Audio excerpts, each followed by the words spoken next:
Tcharam! Tudo bem, pessoal? Eu me chamo Guilherme, sou professor de Biologia e agora nós vamos fazer uma baita de uma revisão para o vestibular da UniOS que rola nesse domingo. Com certeza o vestibular da UniOS é um dos mais importantes do Paraná e pode ter certeza que eu estou muito feliz de estar trabalhando agora com vocês uma revisão para essa prova tão importante. Pessoas, eu fiz alguns tópicos aí no quadro, talvez algumas coisas já começaram a entender, e eu quero revisar algumas coisas importantíssimas dentro da biologia que podem estar aparecendo nessa prova tão desafiadora que aparece agora nesse final de semana. Então, bora lá. Por onde você vai começar, professor? Vamos falar um pouquinho de ecologia. Eu coloquei aqui para vocês uma cadeia alimentar. Nós temos aqui uma árvore, que é um cara que a gente chama de produtor. Quem é o produtor, professor? São todos os organismos que fazem a produção de matéria orgânica. Pode ser um cara que faz fotossíntese, pode ser um cara que faz quimiossíntese. No caso, nós temos aqui uma árvore, um ser fotossintetizante. Essa árvore serve de alimento por um cupim, que seria o nosso consumidor primário, que vai servir de alimento para o tamanduá, que seria um consumidor secundário, que vai servir de alimento para um cara chamado carrapato, que vai ser o nosso consumidor terciário. Esse carrapato vai ser comido por uma garça, que é o nosso consumidor quaternário. E por assim, vai indo.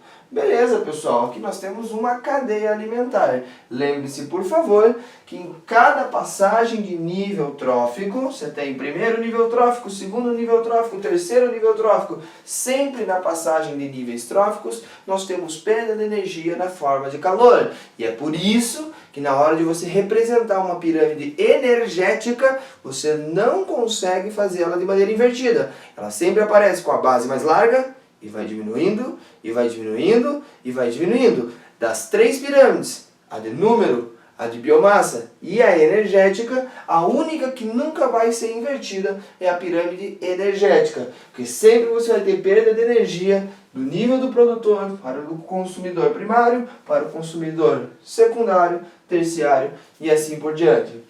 Que mais, professor, que a gente tem que ver nesse seu desenho, no seu esquema?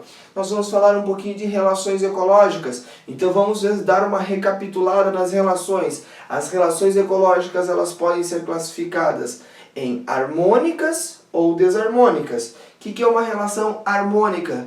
Quando ela não traz problema para nenhum dos dois seres envolvidos. Então eu tenho uma relação com vocês, eu não trago prejuízo para vocês. Isso é uma relação harmônica. Se você não traz prejuízo para mim, isso é uma relação harmônica, beleza? Agora, se tiver prejuízo para uma das partes envolvidas, nós temos uma relação desarmônica. Além disso, as relações ecológicas elas podem ser classificadas como intraespecíficas, quando ocorrem entre seres da mesma espécie, ou interespecíficas, quando ocorrem entre seres de espécies diferentes. Vamos dar uma olhada no que eu tenho aqui, ó. O passarinho fica em cima da árvore. Ele não traz prejuízo nenhum para a árvore. Ele fica lá, protegidinho, lá às vezes ele consegue algum alimento. Esse tipo de relação ecológica é uma relação harmônica, porque não tem prejuízo para ninguém. Esse tipo de relação a gente vai chamar de inquilinismo. A relação de inquilinismo é uma relação mais, porque é boa para o passarinho, zero, porque é indiferente para a árvore. A árvore não está nem aí, beleza? Muito bem. Aqui você tem, pessoal, uma relação de predatismo. A árvore sendo comida pelo cupim. Massa? Eu não vou escrever aqui porque vai ficar meio apertado. Eu posso colocar esse predatismo, por exemplo, do cupim sendo comido pelo tamanduá. Então vamos colocar aqui, ó. Predatismo. No caso do predatismo, eu coloquei uma flechinha vermelha. A flechinha vermelha vai te indicar que nós temos uma relação desarmônica. Por quê, professor? Porque essa relação é boa para o tamanduá, mas não é legal para o cupim, que vai ser comido. Então, uma relação negativa para ele. Beleza? Agora, se você olhar, eu fiz flechinhas do cupim nele mesmo. Por quê? Cara, você já deve saber, cupins se interrelacionam. Isso é uma relação entre seres da mesma espécie, cupim com cupim. Essa relação em que os cupins têm com eles mesmos, a gente vai chamar de sociedade.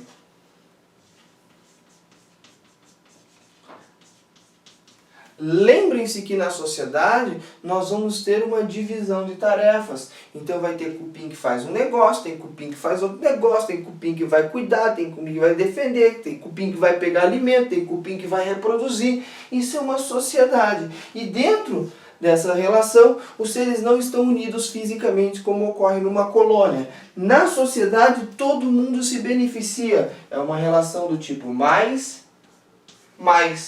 Beleza? Relação do tipo mais. Que mais, professor, que a gente tem que saber? Opa, você tem aqui o carrapato, entre aspas, comendo o tamanduá. Ele está comendo de verdade? Não. Ele quer comer o tamanduá? Claro que não. Porque o tamanduá, além de tudo, é o local onde ele vive. Então ele não vai querer comer o tamanduá. O que ele vai fazer? Ele vai parasitar o tamanduá. Então aqui nós temos uma relação de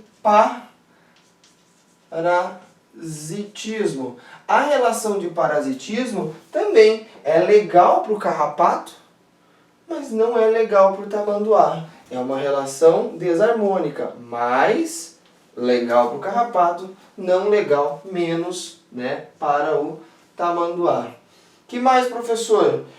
A nossa amiguinha garça vai exercer predatismo sobre o carrapato, vai comê-lo, mas quando ele come o carrapato, ele está dando uma mão para o amigo tamanduá. Opa, ele está beneficiando o tamanduá. Então preste bastante atenção. O tamanduá, por ter carrapatos, ajuda a garça. A garça, por remover esses carrapatos, ajuda o tamanduá. É uma relação em que ambos estão se ajudando. Muito bem, essa relação é uma relação de protocooperação. Cuidado! Na relação de protocooperação, os seres que se ajudam mutuamente, vamos colocar aqui, ó, mais, não necessariamente precisam um do outro para poder sobreviver. A garça pode muito bem viver sem o tamanduá pode muito bem viver sem a garça. Não existe uma relação de dependência. Um ajuda o outro, mas não há dependência. Diferente do que acontece aqui, ó, do cupim com o protozoário. Como assim, professor, protozoário e cupim? Cara, o cupim come a madeira. Só que tem um detalhe. Essa madeira nada mais é do que célula vegetal. Célula vegetal tem parede celular. E essa parede celular é formada por uma coisa dura? A celulose. Muito bem. O que acontece? O cupim não consegue digerir a celulose que ele ingere. E aí, professor? E aí que ele vai receber a ajuda de um protozoário. O protozoário fica lá dentro do intestino dele, faz a digestão da celulose e assim ele ajuda o cupim. Beleza? O protozoário ajuda o cupim ajuda o protozoário. Agora, diferente dessa relação aqui, ó, nessa outra relação, um precisa do outro para sobreviver. Então a relação que a gente tem entre o cupim e o protozoário não é uma protocooperação, é um mutualismo. Anota, por favor, isso aí no seu caderno. Então aqui nós temos mutualismo, uma relação que é boa para ambos os envolvidos, é uma relação interespecífica e existe dependência um do outro. Protozoário não vive sem cupim, cupim não vive sem protozoário, certo? Muito bem. Deixa eu ver se tem mais alguma coisa para falar sobre isso. Não tem não, tá? Nós já vamos voltar nos animaizinhos, mas vamos falar de outra coisa importante aqui. Não sei se você percebeu no meu desenho, mas você tem um risquinho subindo em azul aqui e tem dois risquinhos em amarelo descendo aqui. Nesse esquema eu quis mostrar para vocês o lance da condução da seiva. Lembra, por favor, e é legal que você anote, que a condução de seiva bruta ocorre da raiz para a copa, da raiz para as folhas. Essa condução de seiva bruta, ou seiva inorgânica, ou seiva mineral, é realizada pelo xilema. Lembra, por favor, que a seiva conduzida pelo xilema, ela vai para a shima, certo? Então o xilema conduz da raiz até as folhas a seiva bruta.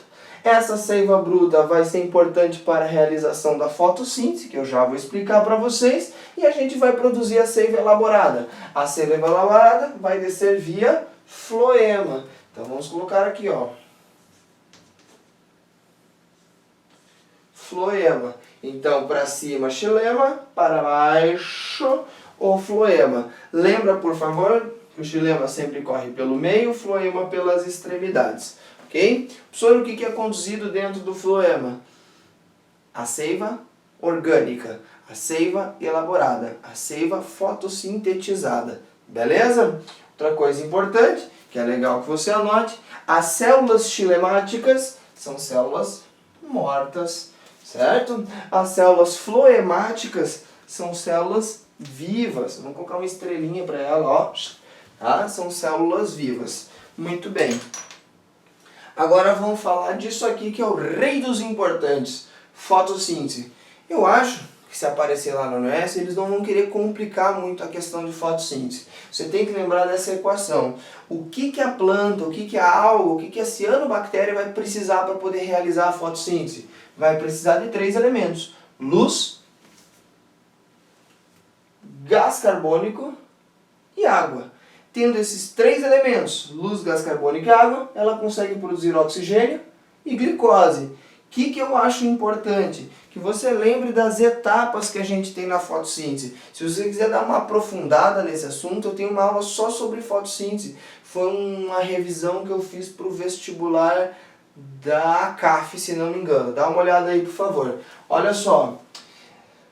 Pessoal, a fotossíntese é dividida em 2 momentos, a fase clara e a fase escura.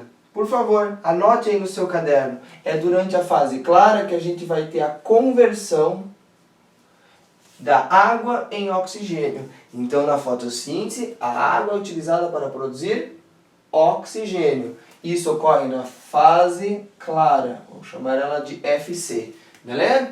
Agora, para a fase escura, a gente vai precisar de gás carbônico, de CO2. Esse CO2 vai ser utilizado no processo de condensação para a produção de glicose. Então vamos colocar aqui, ó. Por onde que eu vou passar essa flecha? Por cima mesmo, ó. Aqui. Então aqui nós temos a fase escura da fotossíntese.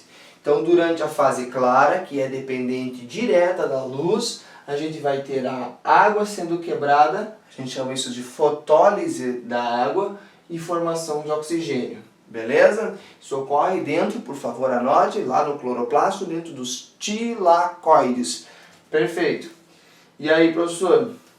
Na fase escura, o gás carbônico, por meio de um ciclo chamado de ciclo de Calvin, na maioria das vezes, vai ser utilizado para a produção de glicose. Lembra que a fase escura não depende diretamente da luz, depende indiretamente da luz, porque algumas coisas produzidas na fase clara vão ser essenciais para que ocorra a fase escura.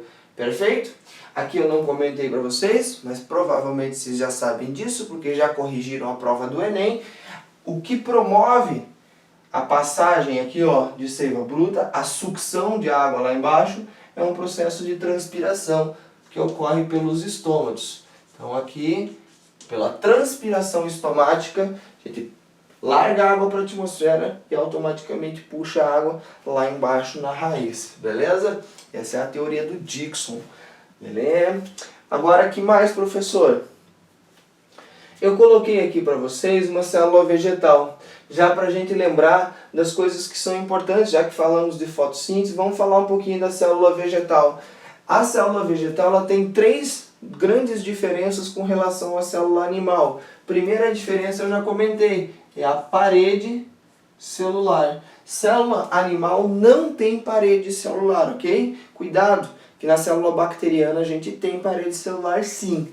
Aí essa célula vegetal, ela tem uma bolsa de água, que a gente chama de vacúolo. beleza? O vacúolo é uma bolsinha de água. Para que, professor, que essa célula vegetal tem uma bolsa de água? Por um motivo muito simples. Quando você, animal, está com sede, você vai lá e toma água. Quando uma planta está com sede, é porque ela não tem água na sua raiz. Aí ela faz o quê? Ela se utiliza das suas reservas de água dentro do vacúolo. Ok? Agora, a terceira diferença da célula vegetal para animal é a presença de um cloroplasto. O cloroplasto, certo? Cloroplasto, que vai ter tilacoides, que vai ter estroma e que vai fazer o processo de fotossíntese rolar. Agora, o que a célula animal tem de diferente que a gente não encontra na célula vegetal? Primeira coisa, aqui ó, tá vendo essas bolhazinhas? Essas bolhazinhas, essas vesículas são liberadas pelo complexo de Golgi. Essas estruturas são chamadas de lisossomos. Vamos botar aqui ó, lisossomos. Professor, por que a célula animal tem lisossomo e a célula vegetal não tem lisossomo? O lisossomo é uma organela responsável pelos processos de digestão. E daí, professor? E daí que célula vegetal não come? Se célula vegetal não come, porque faz fotossíntese, ela não precisa digerir nada. Portanto, não precisa de lisossomo. Anota aí no seu caderno. Outra coisa que a gente tem de diferente é que na célula animal nós temos centríolo. Anota, por favor. O centríolo está ausente na grande maioria dos vegetais. Alguns vegetais vão apresentar centríolo sim, mas nos vegetais superiores a gente não tem essa estrutura. E por que não, prof? Porque o centríolo é responsável pela formação de uma rede de túbulos, e essa rede de túbulos vai formar o que a gente chama de citoesqueleto. Vai formar o esqueleto da célula animal. Como a célula vegetal já tem uma parede celular, ela não vai precisar de citoesqueleto. Certinho? Seria essa coisa que você desenhou aqui ó, em vermelho. Isso é o núcleo da célula que ambas vão ter. Ok? Um outro assunto que é super importante, talvez um dos assuntos que mais já caíram na prova da UNS, é a mitose e a meiose. Eu não vou falar muito aprofundado de mitose e meiose, mas eu acho legal que você estude, né? Agora a gente ainda tem alguns diazinhos antes da prova, que você dê uma olhada nesse assunto com bastante carinho. O que eu vou falar para vocês? Diferenças básicas entre esses dois processos de divisão celular. Vamos para a mitose. O que acontece na mitose? Gente, mitose vai ocorrer sempre em célula somática. Por favor, cara, anota isso no meu caderno. Células somáticas são as células do seu corpo. Soma é corpo, velho. Todas as células que não são produtoras de gametas são células somáticas. As células somáticas do seu corpo realizam mitose. Lembre-se, a mitose é uma divisão em que uma célula se divide em duas células. E essa divisão não altera o material genético das células filhas. Portanto, é uma divisão equacional. Vamos lá? Mitose ocorre em células somáticas, uma célula vira duas e a divisão é sempre equacional. Dá um pause e anota aí, por favor. Vamos para a meiose. A meiose ocorre em células gaméticas, ou seja, células produtoras de gametas, isso nos animais, porque nas plantas essas células vão produzir esporos, beleza? E aí essas células gaméticas fazem dois processos de divisão. Por isso a gente não tem no final duas células, e sim uma, duas, três, quatro células. Cuidado! Cuidado! Na meiose a gente tem dois eventos de divisão. A meiose 1, ó, flop, ela é um evento reducional. Você tem uma célula diploide, 2N, formando células haploides, N. Aí essas células N vão fazer a meiose 2. E a meiose 2 é equacional igual à mitose. Então, por favor, calma aí. Meiose é dividida em meiose 1 e meiose 2. A primeira meiose, reducional. A segunda meiose, equacional. A primeira reducional, segunda equacional. Primeira reducional, segunda equacional. Fechou? Lembre-se, por favor, também que é durante esse processo, durante esse processo de meiose 1, que rola aqui, que nós teremos o evento mais lembrado dos vestibulares, o crossing over. Crossing over vai ocorrer durante a meiose 1. Mais especificamente na prófase 1. Certinho? Muito bem, cara. Já foi bastante coisa. O que falta ainda, professor? Eu quero fazer com vocês ainda um comparativo entre alguns animaizinhos que nós temos aí no meu esquemão. Primeiro, tá? O primeiro animal que eu coloquei para vocês foi o cupim. Notem o seguinte, cara, o cupim é um inseto. O que eu acho legal que você lembra a respeito dos insetos? Vamos puxar uma flechona aí, ó, lá para cima. Inseto.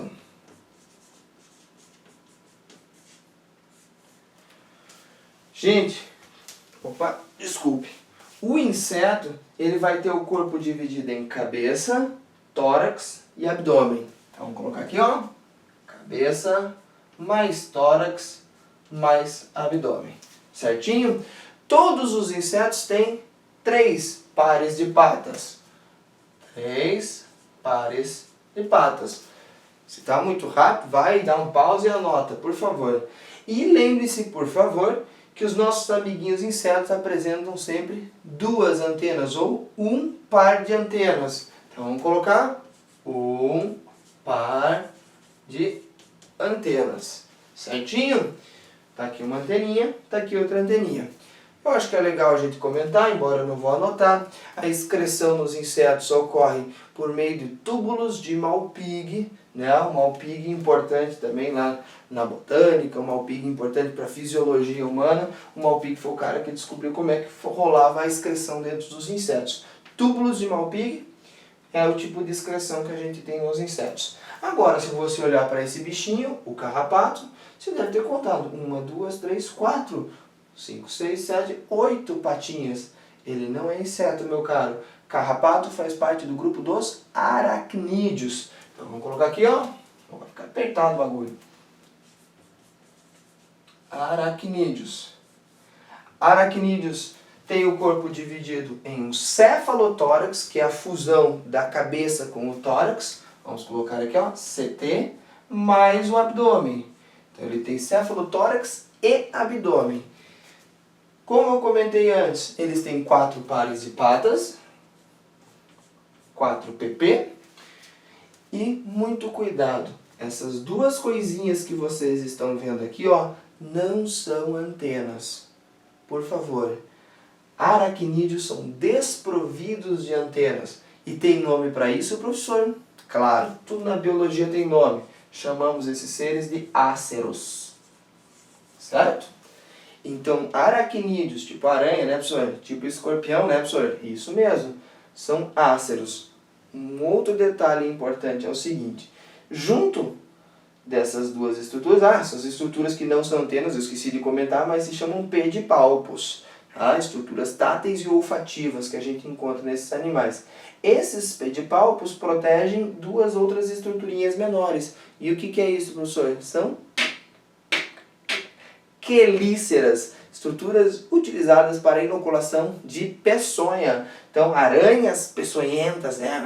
Animais peçonhentos, inoculam na sua peçonha através das quelíceras. Se a gente quiser comentar uma coisinha bastante interessante também, nos insetos a gente tem uma boca muito especializada. Essa boca pode ser uma boca cortadora, né? Pode ser aparelho bucal sugador, picador, lambedor, né? Tem um monte de tipo de boca diferente.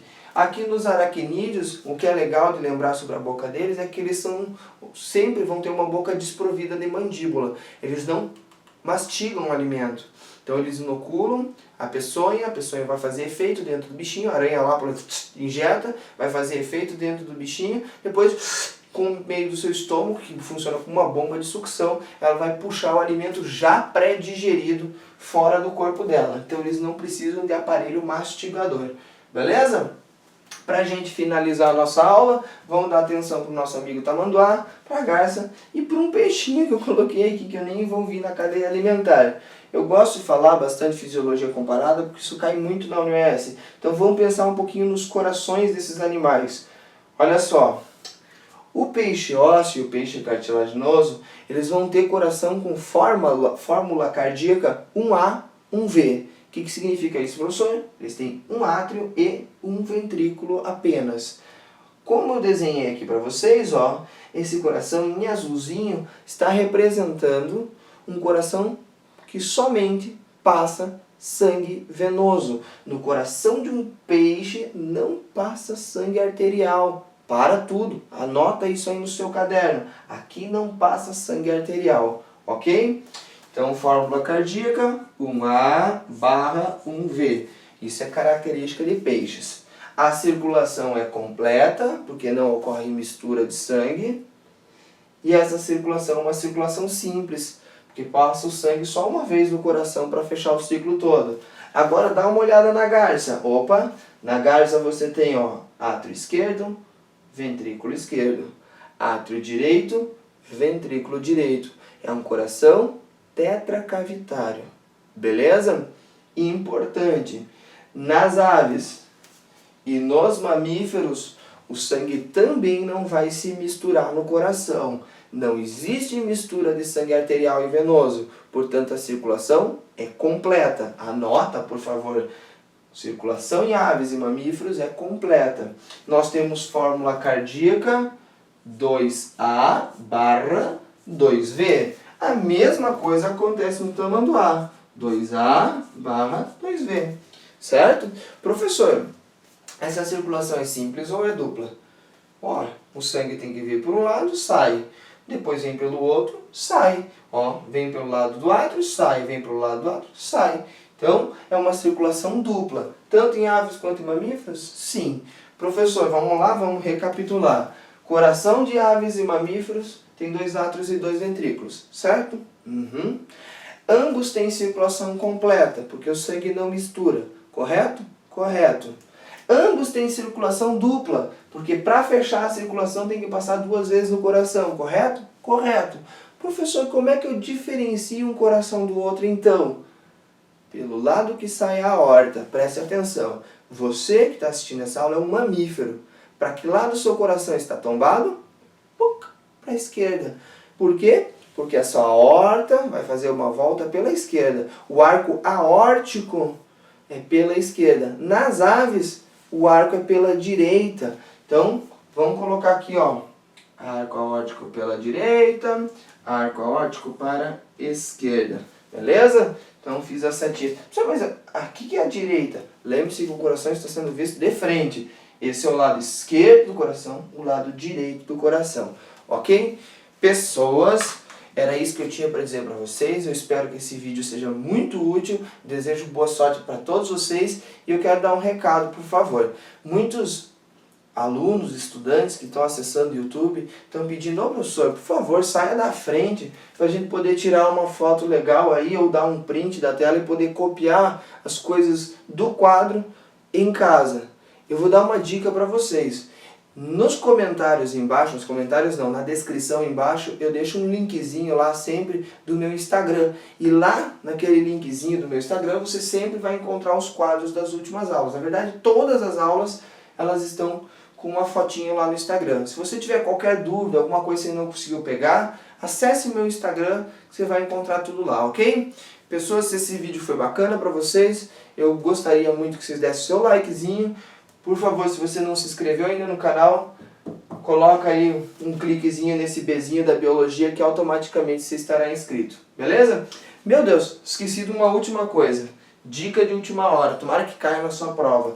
Isso aqui é um peixe ósseo ou cartilaginoso? É um peixe ósseo. Perfeito? Os peixes ósseos são providos de um balãozinho chamado de bexiga natatória. Certo? Última dica. Aqueles que assistem o vídeo até o final, né? Um grande abraço para todos vocês, boa prova e ó, tchau, tchau.